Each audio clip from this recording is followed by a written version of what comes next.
ये हो गया पूर्ण विकसित। जबकि क्या था प्रोकैरियोटिक सेल आपका ये क्या था, अल्प विकसित था, ठीक है, अल्प विकसित। ये आपका प्रोकैरियोटिक अल्प विकसित था, जबकि ये यूकैरियोटिक क्या है, पूर्ण विकसित है। और यू से हमारा क्या हुआ, वेल डेवलप मतलब पूर्ण विकसित। और कैरियोटिक से क्या हुआ, न्यूक्लियस, कैरियोटिक से न्यूक्लियस मतलब केंद्रक होता है, ठीक है। और यूकैरियोटिक में हम देखेंगे न्यूक्लियस भी क्या होते हैं, वेल डेवलप होते हैं, मतलब न्यूक्लियस जो होता है वो भी पूर्ण विकसित होता है। उसके बाद हम इसमें देखेंगे तीसरा यूकैरियोटिक जो होता है, इसमें क्या होती है, केंद्रक झिल्ली पाई जाती है। जबकि हमारा प्रोकैरियोटिक में क्या था, इसमें केंद्रक झिल्ली जो था न्यूक्लियस मेम्ब्रेन, न्यूक्लियस मेम्ब्रेन जो है नहीं पाया जाता प्रोकैरियोटिक सेल में, जबकि यूकैरियोटिक सेल में न्यूक्लियस मेम्बर पाए जाते हैं। उसके बाद हम देखेंगे सेल ऑर्गन जो होते हैं वो अब्सेंट थे किसमें, प्रोकैरियोटिक सेल में। प्रोकैरियोटिक सेल में सेल ऑर्गन जो थे वो अब्सेंट थे, और इसमें यूकैरियोटिक सेल में जो सेल ऑर्गन होते हैं, जो कोशिकांग होते हैं वो प्रेजेंट होते हैं, उपस्थित रहते हैं।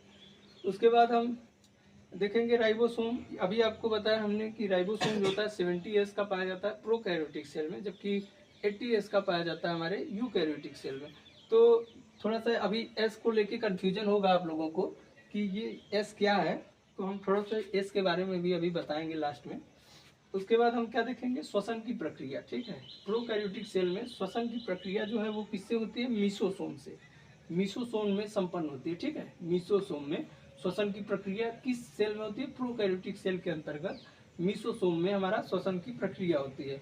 और जबकि यूकैरियोटिक सेल में क्या होता है, इसमें माइटोकांड्रिया मिलता है, किसमें, माइटोकांड्रिया, ठीक है।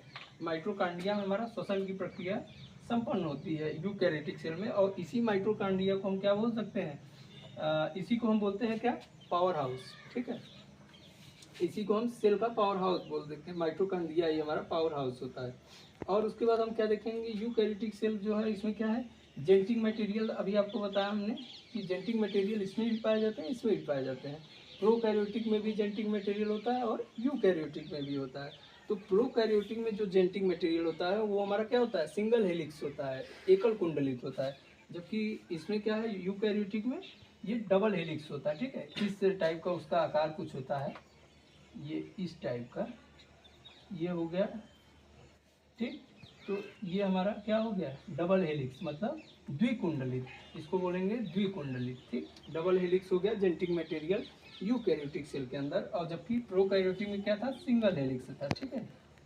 उसके बाद हिस्टोन प्रोटीन इसमें पाया जाता है, जबकि क्या था, प्रोकैरियोटिक सेल में हिस्टोन प्रोटीन नहीं पाया जाता था, और यूकैरियोटिक सेल में क्या है, हिस्टोन प्रोटीन पाया जाता है। और हिस्टोन प्रोटीन का बताया है, हिस्टोन प्रोटीन और प्लस एक डीएनए, सॉरी, हिस्टोन प्रोटीन और डीएनए को हम जब मिलाएंगे तो हमारा क्या बन के निकलेगा, हमारा बनेगा क्या, गुणसूत्र बनेगा, जिसको बोलेंगे क्रोमोसोम।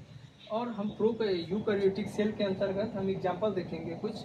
तो इसमें हमारे क्या आएंगे, शैवाल आएंगे, कवक आएंगे यानी कि फंगस आएगा, और प्रोटोजोआ आएगा, पादप, और जंतु, जंतु के अंतर्गत मानव और जानवर दोनों आएंगे, ठीक है। तो एनिमल्स भी इसमें रहेंगे। तो हमारे ये रहा प्रोकैरियोटिक, और जबकि ये क्या रहा, यूकैरियोटिक। तो आशा करते हैं आप सभी को प्रोकैरियोटिक एंड यूकैरियोटिक को कम समय में अच्छा समझ में आया होगा। यदि जैसा भी लगा हो वीडियो, आप लाइक, कमेंट एंड शेयर करें। Thank you so much.